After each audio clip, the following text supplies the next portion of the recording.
to the AJ Brown Show, where we talk about all things investing, options trading, and the like. Now here's your host, AJ, whose primary mission in life is to help you become a better investor.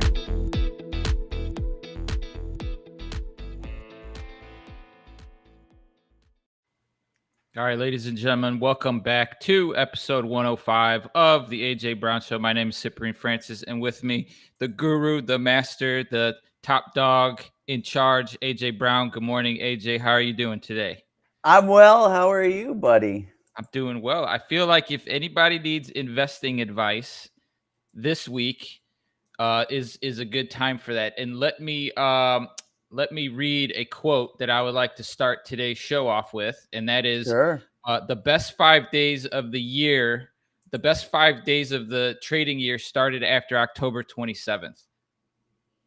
Are the charts telling us that? Because I believe from last week, a big pop to the upside, or at least we've got a reversal. big pop to the upside. That's correct. Let me see if I can put number 1 on 3. We're good. There we go. So yep, that's exactly what I wanted to do. Keep my changes and come right over here. There you are. So the scoop is indeed we saw this pop and we got a confirmation that we had a bottom exactly on October 27th. That's what you can see right here on our chart. We went further. So let's do a little bit of history here based on just some technicals. So we've been in a downtrend. This downtrend started for us on July 7th, but it started out weak. It started out where we weren't quite meeting. Every time we would expand in the down direction, we weren't getting far enough. And every time we would retrace in the up direction, we would go a little bit too far. And so in the beginning of the downtrend that started back in July, we were questioning whether it was a real downtrend or just some sideways chop right at the end of the summer doldrums. But then we started on another move towards the down. And when we got our close on September 21st, we started to go into that ideal kind of downtrend type move. And so on September 21st, we're like, you know what? This downtrend is starting to take legs. We better start changing our trading method, mentality. And sure enough, that move that ended on October 3rd was a very down move. And then when we retraced into that magenta zone that is a great supporting area. We then had another down move. I mean, last week we were talking about no holiday buying. We were talking about all the negativity of the Hamas-Israeli skirmish that's going on, the war that's going on over there in the Middle East. We talked about all like the negative earnings on tech stocks. And so we were sure that, this downtrend had picked up legs. It had matured. Okay. And so then comes October 27th, right? We started to see some buying. The McDonald's kind of kicked things off. Their earnings were spectacular, right? And then the Fed came by in the middle of the week. And Jerome Powell did emphasize that, hey, rate hikes could possibly be in the future. But he raised the bar with his rhetoric, saying that, a lot of this is taking care of itself. And so investors just jumped on the positive news. And there's been ever since. I mean, there's just a whole bunch. The fact that the Israeli-Hamas thing hasn't expanded all over that region. Oil prices, they spiked up a little bit on that skirmish when it began, but they've come back down. That fear of having the oil prices go out of control, because that's a place where a lot of oil comes from. That kind of disintegrated. And so, there's been and consumer optimism. And then add that to that today, we had our employment numbers. If I pull those things up on our economic calendar, I mean, take a look at the employment situation. And here's a case where bad news might be good news, because the Fed has been wanting to cool down inflation. And part of that is the runaway wages, right?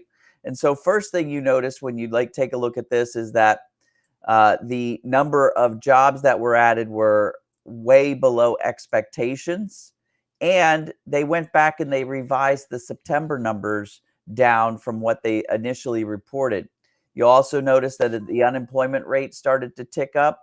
You'll notice that private payrolls also were less than what they expected, and they went back and they revised the September numbers down there. You can see that manufacturing is losing more jobs. They expected manufacturing to lose some jobs, but lost more jobs than expected. Revised that number down.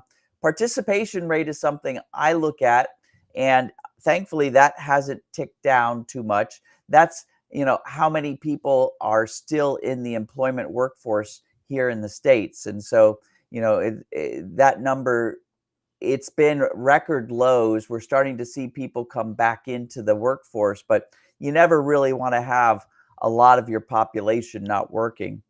And then over here, the average hourly earnings. This is really the meat and the bones. It's down to 0.2%. If you multiply that by 12 months, that's 2.4%. That's right in the realm of what the Fed is looking for. So the fact that hourly earnings are not going up more than about 2% a year right now, based on this monthly number, that's fantastic. So the employment report, although it's kind of bad news, it's saying that things are kind of cooling down. That's exactly what the Fed has been wanting it to do. And so it all comes back to sentiment that, the Fed may be done. I mean, this is what a lot of investors would like to believe, that the Fed is actually done raising rates. I don't know if it's actually true, but that's what investors are believing this week. And so, I mean, that's quite a rebound, right? Week over week. If we go back over time, I mean, we're talking about like 350 points in the S&P in what, like 5 days? Yeah, and so from a technical standpoint, this is throwing a wrench into traders, planning process, right? If it would have stopped in this magenta zone, right? On Wednesday, it stopped in that magenta zone, and we were like, okay, that's great. And if you find your reversal and start heading back down, everything's good. We can continue to trade the downtrend. Traders, all the plans that they've been creating for the last month and a half would play out exactly like they expected. But instead, on Thursday, we went into this zone here above that magenta zone. And now this is considered a not ideal downtrending move, right? So right then on Thursday, traders were like, uh-oh, I better have to start, rethinking what I'm doing. And then there's a lot of questioning, right? Because we do know that bear trends, which we've been in, tend to find their floors abruptly.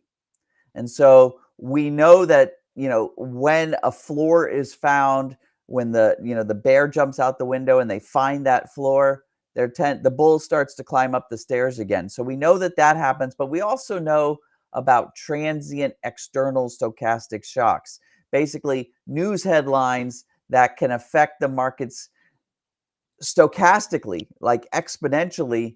And then as they get, in our rear view mirror, things return back to normal. So right now, traders have a lot of question marks, at least medium to long-term traders like me have a lot of question marks as, is this just transient? And are we going to come back down? Or is this something that we can start, basing a bigger uptrend on and get in on the first legs of that?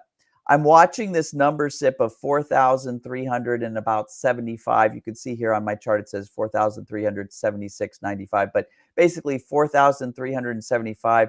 Getting above that level would be quite significant. That means we will have retraced our last move by 100%.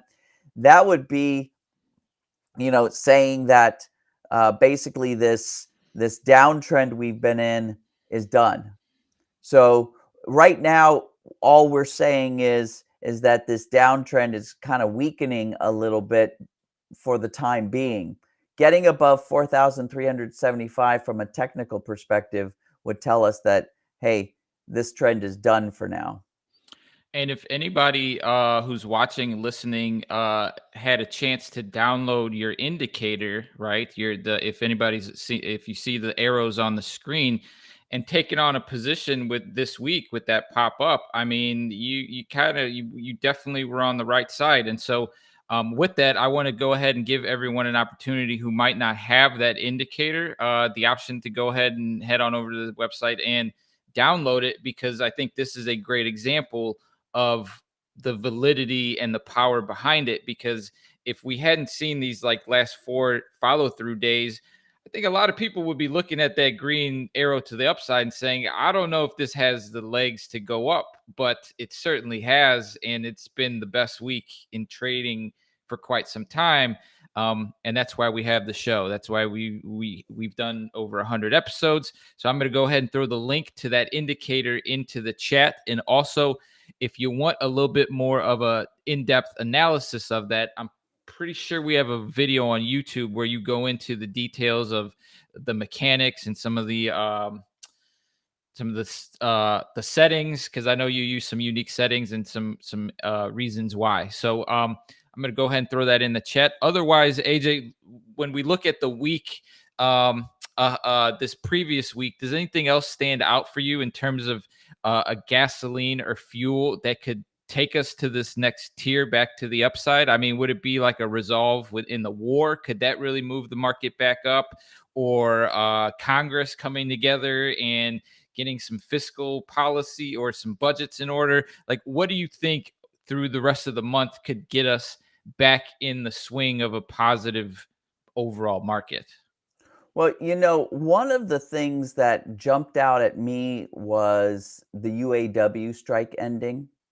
I think that was significant, that the big 3 automakers here in the States finally came to a deal with the United Auto Workers. So that was a big Do we want to run through GM? Because I know that's one that we've been looking at for quite some time. we could take a quick look at GM, but before we look at GM, let's look at the VIX just to see overall investment uncertainty.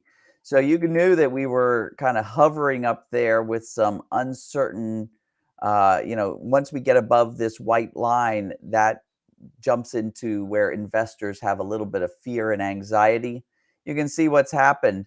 That fear and anxiety basically dematerialized, and it's back down to not all the way to where it was around 13 or 14, but a lot of people are selling off options and have more money to invest in long positions.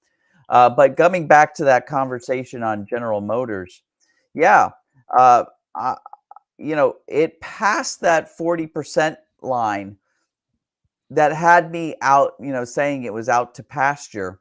I'm reconsidering that. In fact, I did take a small position on GM yesterday. You can see we got a signal on the end of Tuesday. That was basically news around that UAW was coming through the mass media, and we got a follow-through bar on Thursday. So yesterday I took a small position, just a fun position, not based on my risk analysis, I could have taken a position that was 4 or 5 times the size. Again, statistically, having GM come back and go all the way across this channel back up to where it was at $41, statistically, that's less than a 5% chance. But, a small position, I can do some dollar cost averaging, or if it starts to materialize in a new channel, maybe finding support at $34, I could start doing some small premium trades there. And each time it, cycles, I can add a little bit to the position. So I'm quite excited. Also, just if you've been following, that gentleman, I'm trying to remember his name, the president of the UAW. Do you have that off the top of your head? I don't even know who you're talking about. I'll pull it up right here. Shawn Fain. I mean, this guy is a negotiator. I mean, he's the one who basically, he just got elected to be president of the UAW last spring. And, he wanted to get these gains. He's a Bernie bro. And he wanted to get these gains, and he came in, and Ford invited him in for discussions. And apparently, I've been doing some follow-up on this gentleman this week because he amazes me a little bit. They brought him into a big conference room, 50 chairs on each side. And Ford, a lot of pomp and circumstance. But when it came down to it, they had nothing, right? They didn't want to negotiate on anything. They just invited him in to have this annual meeting that all the presidents, and the guy was like, you know what? You just lost your big plant, your truck plant in Kentucky. And he made a phone call 15 minutes later, and that truck plant was on strike. And in the past, the way that the UAW has worked is that they have picked one of the three big automakers, gone on strike for that particular automaker to send a lesson to the other ones. But that's not what Sean did. Sean picked individual plants. And each time the automakers came to the table with not meeting his expectations, he made a phone call and yet another plant fell, right? And it was across all three. So he totally freaked it out because he was doing something not normal. He was basically doing guerrilla warfare on these guys. And quite an interesting story, but he basically got everything he wanted. And not only that, in Tennessee, some of the Toyota plants, which are not even, Tennessee is a right to work state. A lot of the southern states is where Volkswagen, Mercedes, Toyota, Nissan, Hyundai set up their factories because it's better to build cars here in the States than it is to try to ship them. It's too expensive. It's easier to ship parts and then build the cars here. They build them in the south of the United States because those states are traditionally right to work states. No unions are required, like in the northern states like Michigan and stuff. Toyota already preemptively raised their wages on their employees because they don't want the UAW. Sean has already made it a big mandate of his UAW to expand. So, Toyota's already preemptively raised the wages of all their factory workers. And so that's a good thing, workers getting paid what they need to get paid. Now, whether that's going to bode well for the bottom line and earnings and sales and things like that, that's another story. Yeah. But we'll keep an eye on this auto sector because I know it is GM is a name, and there's a few others that we've talked about a few times. So Ford, yeah. we'll see if it follows through. Okay, let's keep the party going. Anything else you want to touch on before we follow our regularly scheduled program? No? Okay. McDonald's, Starbucks, Roku, all positive. All of the vaccine manufacturers missed earnings. So you've got your Amgen, your Pfizer, your Moderna. They also, Caterpillar. So something that's both good news and bad news. Caterpillar is missed earnings, and what they're noticing is that inventory of their heavy machinery is building up at the sales places at the and what that's saying is that, again, things are slowing down. That's what the Fed wanted it to do. If we pull up just really quick, I always show this every week, so I'm going to go ahead and pull it up again. This is the Fed. This is the investor sentiment. This is now recalibrated for December. If you remember last week, it was something like 20% of investors expected a rate hike. 1 week later, we're down at less than 5%. And even going into the January, people aren't expecting rate hikes anymore. So this is positive for the equities market. Quick follow-up on this. If the sentiment starts to shift towards rate cuts, which the only reason that I would even suggest that is because the other global banks around the world are cutting. And so would that bode well for the equities markets, like heading into the new year? Absolutely. I mean, and I think that kind of folds into our discussion of the day, our trending topic. and that is the bond market. So, you and I were focused mostly on the equities and options markets, but the bond market is the other side of things. And we know that the bond market has seen a resurgence. I mean, for many years there, the bond market was basically at zero, and people were looking for another safe haven for their investing dollars. And it actually kind of transferred where all of a sudden equities became the safe haven because bonds weren't paying. So people were looking at the equities market as it could do no wrong.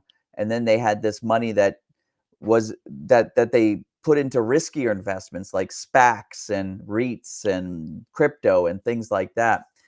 Now the bond market has resurged, but that the Fed is right in the speaking of Fed, I'm pulling up another screen here. This is what we look at with respect to quantitative tightening and quantitative easing.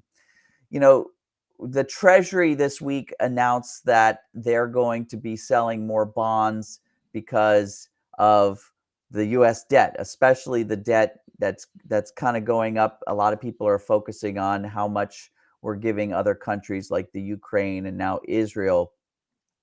It's, in order to fund this output, the Treasury Department here in the United States is issuing more bonds, right? A lot of them this year, a lot more than in previous years. There's been a lot of bonds issued. And so that kind of causes the yields to go up. But at the same time, the Fed is selling bonds as well. We take a look over here. Let me go more than a year. The Fed has on it a mandate. They were up around $9 trillion. So the Fed had been buying these bonds, right, that the Treasury Department was selling in order, if the Fed buys bonds, and remember, the Fed is the only customer of bonds where the Fed can just create the money to buy the bonds. So it's a way for the Fed to introduce money. Like if somebody comes up to you and you're selling something and they give you money for it, then that introduces money. Now you're going to take that money and go spend it on things. And it basically introduces money into the economy through the bonds market. So that's called quantitative easing. And you might remember me talking about that. The Fed never did that before until about 2008. Right? In 2008, because of the Great Recession, they needed to find a way to flood the market with money. So they basically bought bonds with this funny money to the tune of about $2 trillion, right? And then they kept doing that just to keep the economy afloat, all the way up to the point where they had let's scroll this down. It was about $4.5 trillion of bonds that the Fed had bought. Basically, they introduced $4.5 trillion into the economy through the bonds market by just printing money. And after 10 years, a lot of those bonds started to expire, which is a good thing because really the Fed should not be printing money and introducing it's a dangerous slope. A lot of economists will tell you this is not a good idea. And then you notice what happened with COVID. When COVID hit, the Fed had nothing else to do because all of us were out of work. And so the Fed had to keep the economy going. So even though they had gotten to a point where it was down under $4 trillion, before you knew it, they were up at $9 trillion. They basically printed another $5 trillion worth of money to introduce into the economy. This is really dangerous. And so the Fed said, well, we've got to tighten that up. They don't care to get below the 4 number. They basically made it their goal to get below this 4 number. They said originally that they'd like to do that by the end of 2026. I actually, based on my calculations and how they're doing so far, they've already gotten rid of about $1 trillion. So they sell these bonds back out to the market and then they shred the money, right? Because it wasn't real money to begin with. They want to get it back down to $4 trillion worth of holdings. So they said 2026. I've calculated it more like 2030. So they're selling bonds In addition, China, which was a big customer of US bonds, almost as big as Japan. At one point, they were slightly bigger than Japan. Japan has been the biggest holder of US debt since the 80s, right? China kind of gained on them in the early 2000s, but China has had this mandate to get rid of US debt. They're basically, there's a whole bunch of theories on why they're doing it, whether it's, they don't believe in US debt anymore, or they're trying to divest themselves in the long term from the United States. Whatever the reason is, them selling bonds as well, at the same time that the Fed is selling bonds, is kind of slowing things down. And in addition, pension funds have been selling bonds, right? And you would think, okay, if there's this flood of bonds on the market, the yields should be going down. Well, the truth of the matter is that the yields, as we know, anybody who's been trying to get a car loan or a mortgage knows that the yields are going up. And that's not just a function of the Fed raising short-term interest rates. It's a function of this bond thing. Hedge funds have really decided that they want to put a lot of money in bonds because all of a sudden bonds are paying pretty gosh darn well. The only problem is the difference between a hedge fund manager and a pension fund manager. Pension fund managers think, long term, 30 years, 40 years. They have to keep their pension fund growing. And so they don't make very big moves very often. Hedge fund traders, as you know, if you've ever invested in a hedge fund, they buy and sell, just like we do, buy and sell. And if you haven't, especially, I know that because we've just gotten, my wife and I just got a long-term loan, the yields are all over the map. Like one day to the next, it can be a half a point change.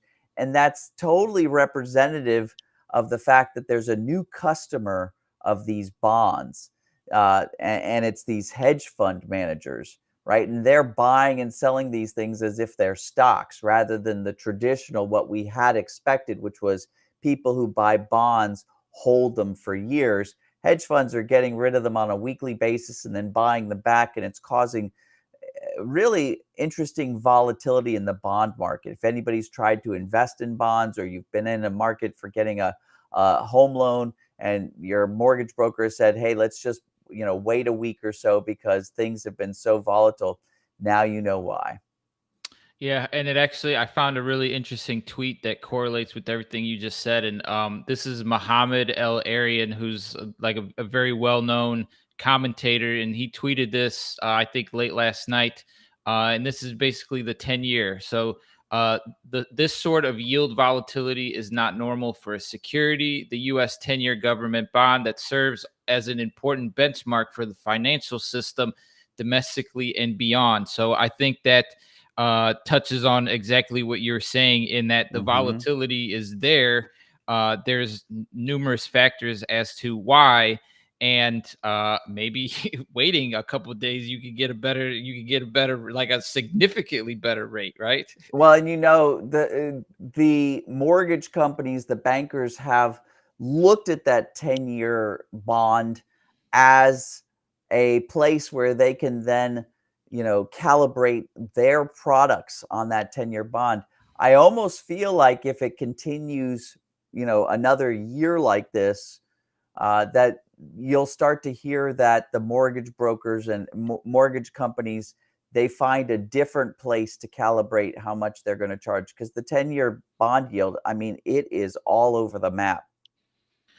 Without a doubt. All right, so let's dig into some ways to take advantage of everything we just talked about, whether it's the volatility, the market pullback, the market going up, your awesome new indicator that's really giving us some good insight. But before we do that, let's give everyone an opportunity. If you haven't checked out AJ's daily workshop, 4 shortcuts for growing your investment account into a 7-figure income, I'm going to go ahead and throw the link to that in the chat. Head on over there, sign up. Otherwise, we are streaming live. We've got about another 30 minutes. We're going to get to AJ's pick of the week, and then we'll run through some user picks. And then If there's a name that you want AJ to cover on the show, feel free to drop it on the chat and we'll try and get to it. Otherwise, we'll be back in a second. I get it. You're afraid of trading in the markets. Guess what? I've got your answer. I've got 4 strategies I'm going to give you along with the tools to make it super easy. I'm going right home, giving you the webinar. I need you to sign up below and meet me in a few minutes.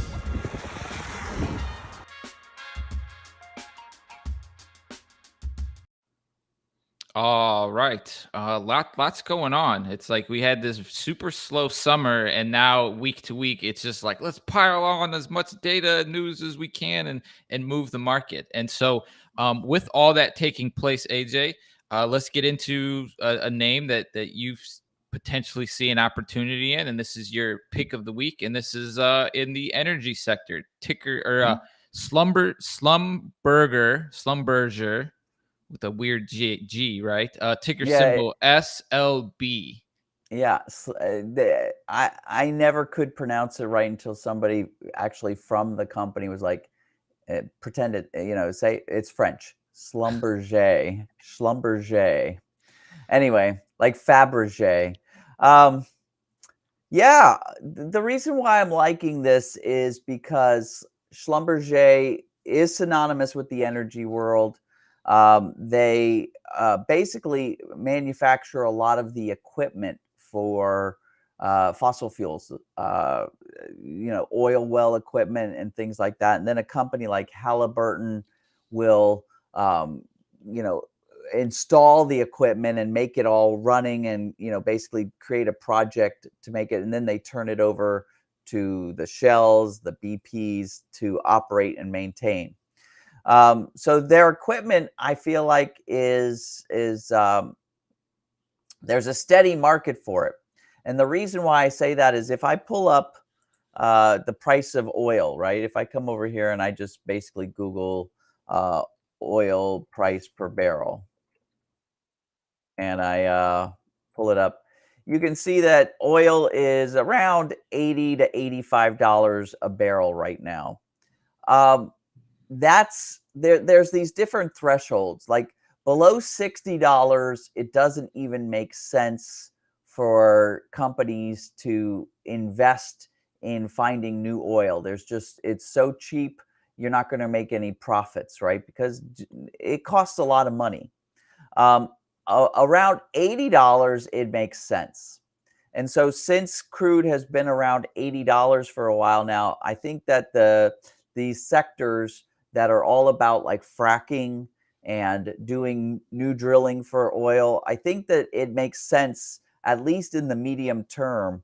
They're not going to be seeing any sell-off. So Schlumberger has formed this pattern for us that is one that we could definitely profit on if it starts trending up. And we could also profit on it if it trends down.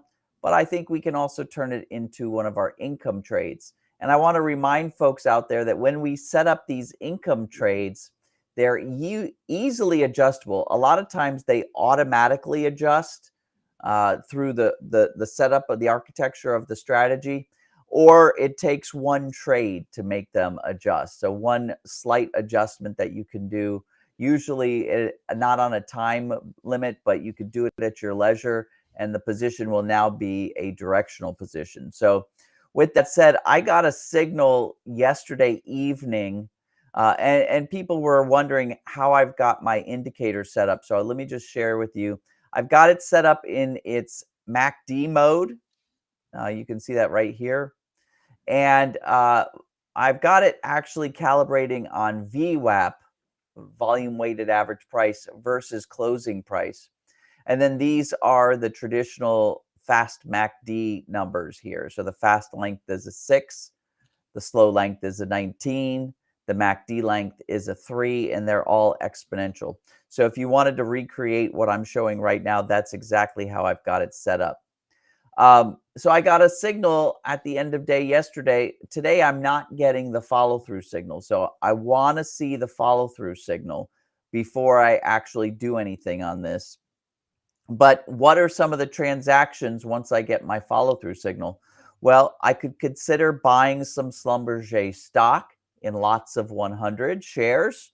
I could buy a deep in the money, far out in time, and I'm talking about more than 8 months out. So we're talking past May, past June of 2024. Go with an expiration date there and go deep enough in the money that the intrinsic value of this substitute option is almost 90-95% of the overall value. I would use those call options, and that would introduce a little bit of leverage, buy a couple of contracts of that. If you, back here on this signal, if you had decided to short some Schlumberger or buy some back month deep in the money put options, as soon as we get our follow through signal, this would be a perfect opportunity for you to be selling some near term at the money, put premium, and buying some protective calls. I'd buy some protective calls 3 to 6 months out around the $62 strike price. Schlumberger has a lot of liquidity.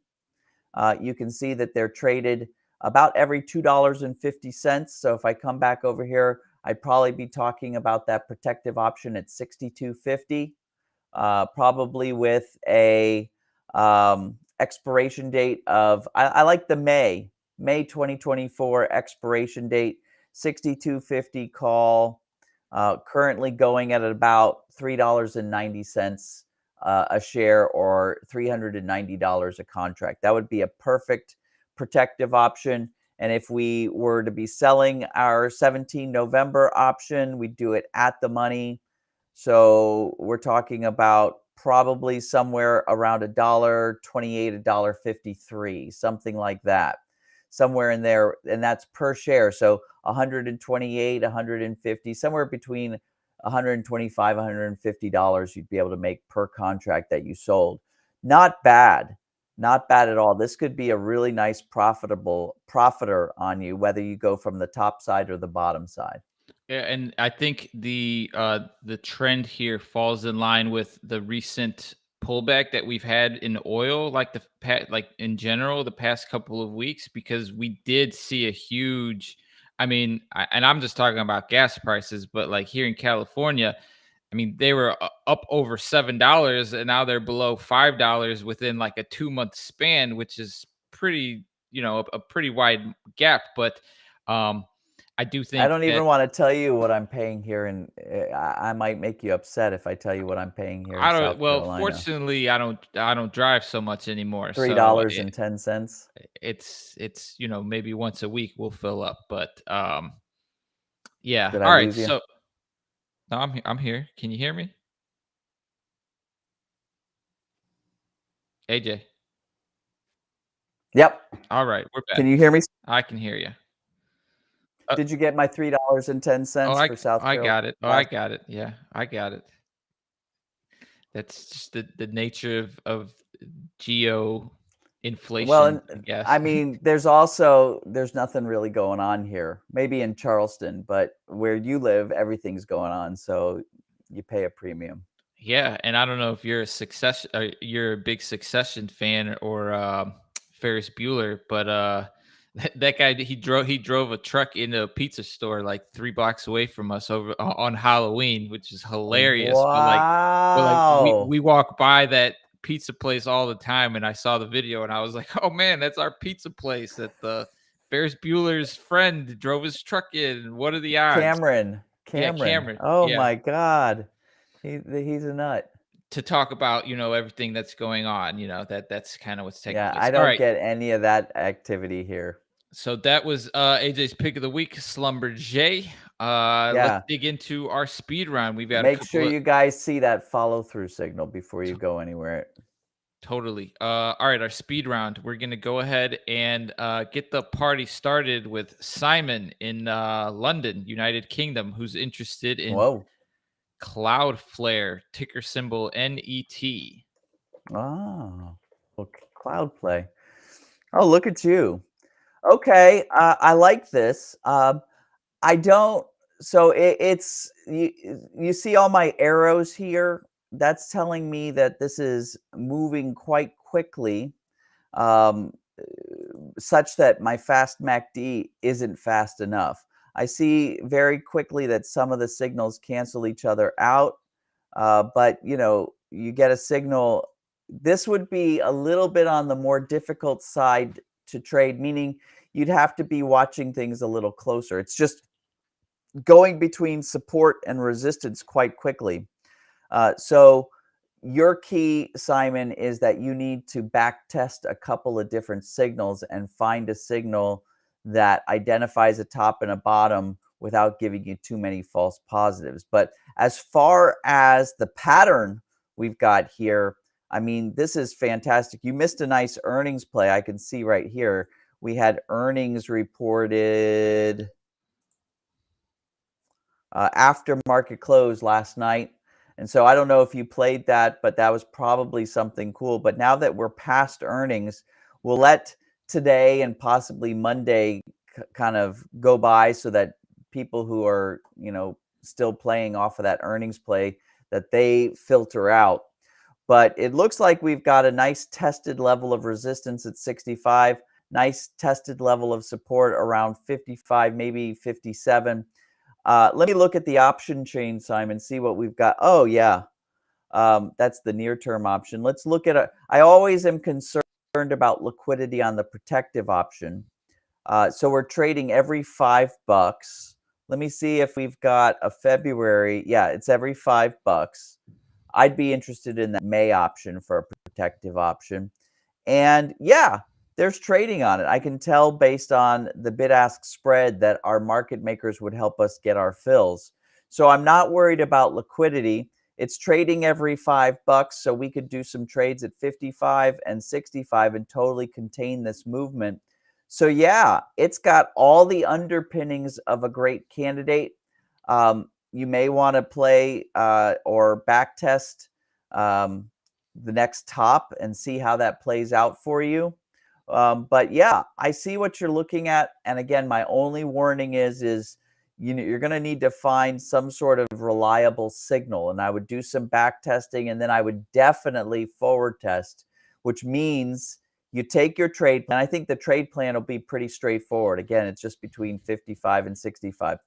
You take your trade plan and you take the signals that you've identified would work the best through back testing, right? With back testing, we have hindsight. We know when a signal was given and when we actually had bottoms and tops. And try those with a paper account, simulator account. We call that forward testing or real-time testing. Try those and see if it plays out. If it plays out, great. Substitute in some real money and let's go from there. But that's my only caveat is get your signals right. Back test them and forward test them. All right. That is Cloudflare, ticker symbol NET. Thank you, Simon. Heading back to the States and south of the border, this is Brian from Atlanta, Georgia, interested in financial name Citigroup, ticker symbol C. All right. Citi just announced a really nice dividend, right? 53 cents a share. I guess that's their standard dividend, but that's for having a stock that trades between about 30 to 40 cents. I just have to pull over my calculator and just as a dividend holder, let's see, 53 cents over the stock price. Let's just say $40. I mean, gosh, quarterly, that's not that bad, right? 1.3% every quarter. So I can see why people just buy and hold Citigroup, right? And they don't actually even care if Citigroup goes up or down in value because, they're making 6%, 5 to 6% per year just by owning the stock. That's a great litmus test for us premium sellers, right? If we find a stock that, is paying their shareholders a nice dividend, that makes the underpinnings of a great symbol. So we came off of a top. It looks like we got follow through probably the next day. I'd have to look at an intraday chart for sure. We missed that signal. We're probably looking for a level of resistance around 43, 42 to 43. So we'll let that play out. Once we get a reversal signal, I mean, if you don't mind betting against Citigroup, you could definitely short this stock. Or if you don't want to pay as much as shorting a stock, or you don't have a margin account, you could totally buy a back month, deep in the money, far out in time put option. It'll be cheaper, and it'll also be something that is a cash account friendly transaction. And that'll set you up with a initial covering position in order to then sell put premium in the future. And then if Citigroup decides to slam past $38 and start to do one of these moves that it did in July and August, you'll be set perfectly to profit off of their downturn. I'm not fully convinced that this current rally has legs on it. And so I wouldn't even be surprised if betting against Citigroup and the banking industry right now is not a bad idea. I still think that there's some more money that has to be sucked out of the equities market during 2024. So I almost am a little bit, and I know people are going to send me all sorts of things because in the last, 5 days, we've seen this monster rally, but I wouldn't be surprised if sane heads come on and we see the situation that we're in and we see some more sell-off all through 2024. So betting against Citigroup, I don't know if that's the worst idea. I think it might be a good idea. Yeah, and we talked about Citigroup a few times, I think in the spring when we had our little banking crisis, like our little Silicon Valley banking crisis, where they were one of the bigger banks that had the threshold to overcome that little bump. But yeah, Citigroup is one that we've covered a few times, so we'll keep an eye on it. So thank you for that, Brian. Moving on to our third name for the day. This is more in the middle of the country. This is Chris from Oklahoma City, Oklahoma, interested in Occidental Petroleum, Another ticker symbol energy play. OXY. That's right, another energy play. So you guys are finding these symbols that just look at my fast MACD indicator. The beautiful thing about our indicator, by the way, is that you can configure it to look up different things. So it's right now got a setting for MACD and for moving average crossings, but we're going to be enhancing it soon to be able to show other types of lagging indicators. And like you see, I'm kind of hacking it by using VWAP instead of the closing price in my calculation. So, but you can see that the way I currently have my primary indicator set up, I'm getting a lot of false positives, false negatives. This is a fast mover. It bounces between support and resistance quite quickly. You can see the true range of these bars is large. True range is calculated by the greater of whether the high to low is the greatest, or the close to low, or the close to high, whichever of those three is the greatest. But it basically means big bars. It means that people are moving this price quite drastically during each day. With that said, it does look like, let me take a little bit of a bigger chunk. It does look like we are bracketed between about 59 to 67, maybe 60 to 67. Occidental Petroleum, I have traded in the past, so I know it does have liquidity. Yeah, plenty of, you're not going to worry about liquidity here. Trading every $2.50. So I could see, for instance, setting up some option strategies around 60 and maybe 67.5 in order to bracket this price movement. But yeah, you're going to have to rely very heavily on your signals. So make sure that might be the theme of today. Back test good signals. You want to get rid of as many false positives as possible without getting any false negatives. So definitely back test your signals. And then once you've got your signals and your trade plan in place, try forward or real-time testing it before throwing real money at it. I think you might have something here, but it's a little bit chaotic. It'll be something that you have to be more active to trade. Not my cup of tea, but it might be your cup of tea. All right. That's Occidental Petroleum, ticker symbol OXY. Thank you for that, Chris. We did get one live ticker. I don't know the name of the company, but the symbol is TLT. What are you seeing there, AJ? Anything worth taking a stab at? Yeah, this is the ETF on bonds, basically, long-term bonds. And so, yeah, here we go. A little bit difficult to trade with a premium selling strategy, right? Because if you would have asked me back in May or June, I would have said, hey, we're in a nice established sideways channels. We can totally do once a month adjustments. But then it went down, down, down, down, down, down, down. And now it's up, up, up.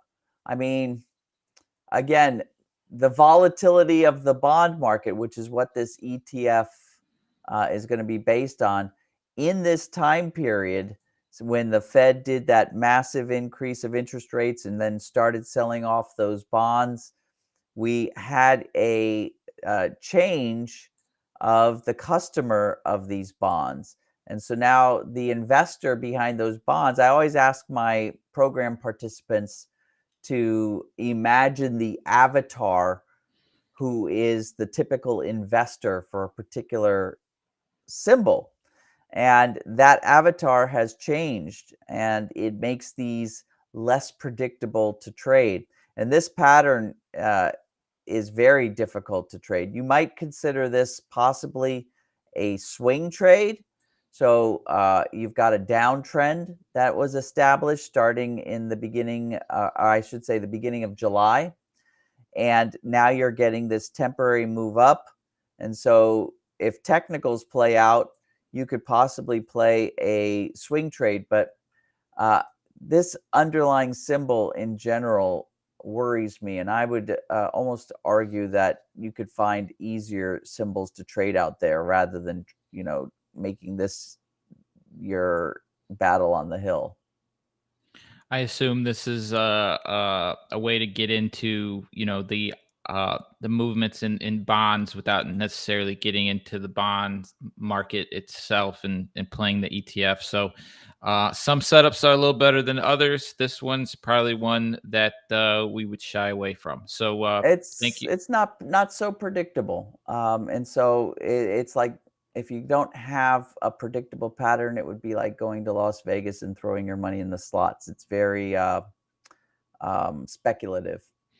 And we've got a lot of names, a lot of tickers, a lot of investment things to look at every day. And so why not focus on the ones where we think the probability is a little bit more in our favor, which is what we've done today with Schlumberger and potentially Citigroup.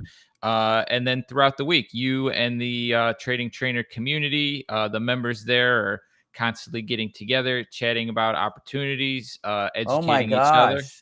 I got to tell you, so we met for our weekly workshop yesterday evening, and the program participants,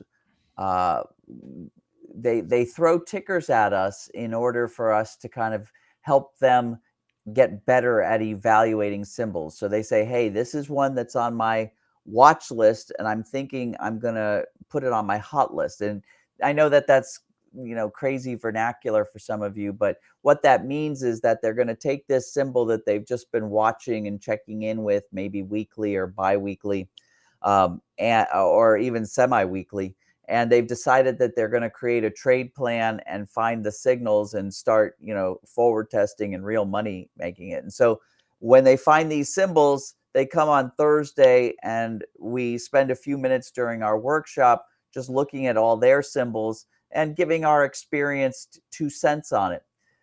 Usually I'll get like 4 or 5, maybe 6 symbols on a given Thursday. I think we got something like 10 or 12 symbols yesterday. I mean, We got flooded with symbols during our workshop, and they were all fantastic. Somebody could have taken that whole list. Besides nitpicking some of those symbols, we didn't have any that we basically said, hey, you're out to lunch, don't follow this one. None of those. And if you have 12, even 10 good symbols in your hot list that you're following, I mean, that's more than enough to invest your whole portfolio in. You don't even need to go any further than that. So I was telling my folks yesterday, I was like, guys, you're set for the year. Start, plan out your trades on these candidates that your peers brought to the table today. Then, start forward testing them. And some of them are going to be real gems. That's the ones you're going to put your real money in. It's just such a great, meeting mastermind that we have every Thursday. But this past one, if anybody joins our program in the next day or two, I recommend you go check out that replay, get those tickers, and you'll be off to the races before you know it. Yeah, and if that's something that you're interested in, feel free to leave a comment, send us a DM, sign up for the webinar, sign up for the indicator. All of those ways will get you access, or at least provide you a little bit more information on what you need to do to get access. All right, that's wonderful. I'd love to hear that. I know that a lot of our viewers from the show have gone on to become those members, so we certainly appreciate it. AJ, I appreciate your time today. Viewers, I appreciate you guys as well. So if you've enjoyed the broadcast, hit that like, hit that follow, hit that subscribe button. AJ, heading into the beginning of November, anything that you would advise for the next month or so? I know that the next 3 weeks or so should probably be a little bit more active. And then Thanksgiving, December, the holidays, what is kind of the trend that you usually tend to see annually? Well, traditionally, and I would say this is about 4 out of 5 years, you're going to see some buying, some upward market as the retailers show really good results. Again, that's 4 out of 5 years, and it's hit or miss every year. And there's been a lot of speculation around that. We don't know what the tides are doing right now. This week has thrown a wrench into our understanding of what the tides are doing. And there's so much correlation in the market right now that I almost feel like plan your trades for very short. Like, if they go longer than a week, that's great, but plan them for only a week in length for the next, beginning of November. And let's watch to see what the broad market winds up panning out and seeing if the other sectors fall in line. Because, like I said, being in this red zone instead of stopping in this magenta zone on the S&P has thrown a little wrench into the works. If we get above 4,375, that's going to be an even bigger wrench, giving us a lot of question marks. So let's try to figure that out. And then in the meantime, with our actual trades, just plan on them being shorter in duration. All right. We'll keep an eye on lots going on in the market, lots of opportunities, lots of information. So we'll continue to do our best to make solid and intelligent investment decisions, right? Because that's kind of the goal. Thought out. Yeah. And continue to do this for the next few weeks, the next few years, for as long as we can continue to invest. It's a marathon, not a race, guys. It's a marathon. We want to be in it for the long run. Hey, you've been in the game 20 plus years, and that's why we've got the show. That's why we've got the community. That's why we're continuing to analyze symbols. Some are better than others. And, that's the name of the game. So, AJ, once again, thank you very much for your time today. Everyone watching, we do certainly appreciate you guys tuning in, dropping a couple of ticker symbols in there. Hit that like, hit that follow, hit that subscribe button, and we'll come back at you next week. All right. See you guys then. Have a good weekend, everyone. Bye, everybody. Thank you. Hit that. Thank you for tuning into the AJ Brown Show. If you're interested in learning more about AJ and his investing techniques, head on over to tradingtrainer.com and create your free account today. And if you're not already a subscriber to the show, hit that subscribe button and we'll get you fresh content daily.